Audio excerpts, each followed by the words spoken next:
Welcome back to the After Session. I'm Charity Bailey, host of Girl We Need to Talk, and joining me is licensed therapist Aurellia Anderson Thompson. Now, the After Session is a space where we come to decompress and process the conversation in the episode prior. So in episode 4, we met Danielle Lerner. She's a television news anchor, and we talked about postpartum depression. We got into it because she's very transparent about her experience, Aurelia. And so many women experience postpartum depression. She talked to us about the fact that her and her family have now put a support system and a plan in place for baby number 3. How important is that? It's so very important. We love the babies. We are excited about them. But we also have to understand that women, even though the 3rd trimester is over, there's something known as the 4th trimester. It is the 3 months following childbirth. There's this book by Kimberly and Johnson. It's called The 4th Trimester. I got it after little baby girl, and it's pretty awesome. It has different parts. You can go to it when you're pregnant, when you just had baby, afterwards. I mean, it really just helps you understand the importance of the care of the new mother after childbirth. Many countries, that the woman who just gave birth does no work, because they all rally and gather around her physically, emotionally, spiritually, all the things. And here we 6 weeks and you can get on back to work and the kids got to get to the bus stop and you're snatched. Wave your wand. What? Your body just went through for some 40 weeks of adjusting, literally every day almost. And I'm not an OBGYN. I am not an MD. I am a woman who has had children. And I read the pamphlets that they give us, right? Mm-hmm. Your body is going through changes every single day. So you think that after we spent 40 weeks that we're fine? No.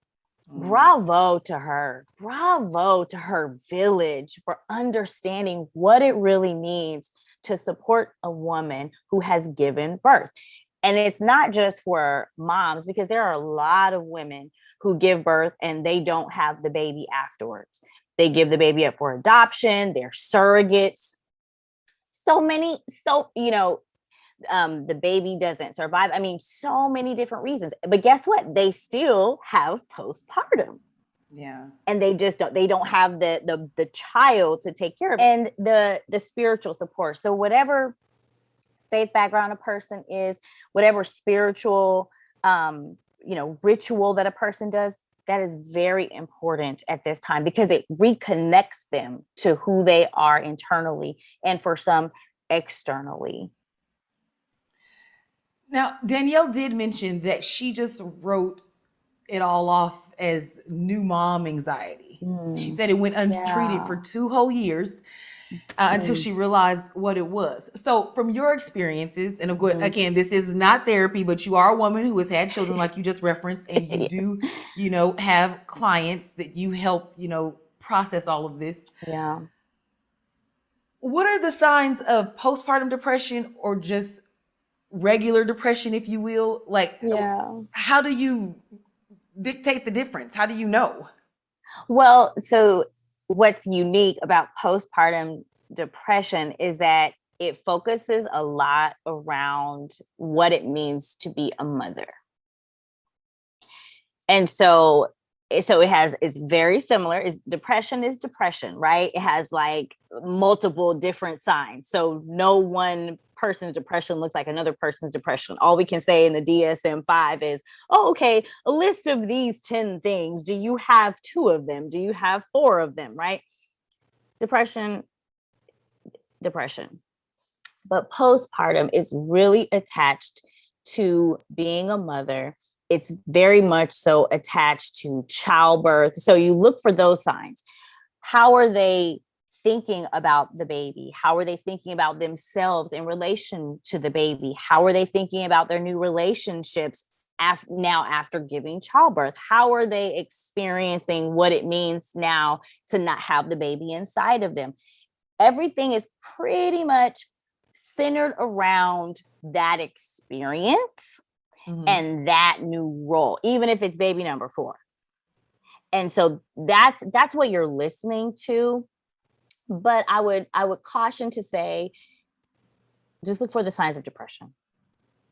Okay. Not so much postpartum. Well, and she did, during our conversation, she did say that she knew something was wrong because things suddenly started to feel impossible, right? So she said she thought her family was better off without her. You know, those types of thoughts started to creep into her head. So what do you say to those women who can relate to those feelings of hopelessness as they're battling postpartum depression?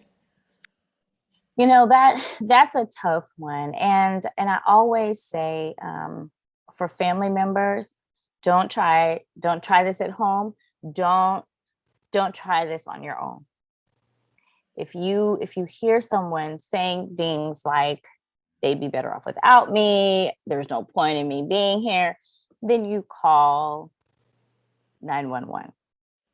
Right? But what if they don't express it and they just internalize it, you know? And so for just someone themselves, if they're internalizing it, if you out there are thinking everyone will be better off without me, what I would suggest to you is you yourself call the hospital and, you know, seek someone there to help you.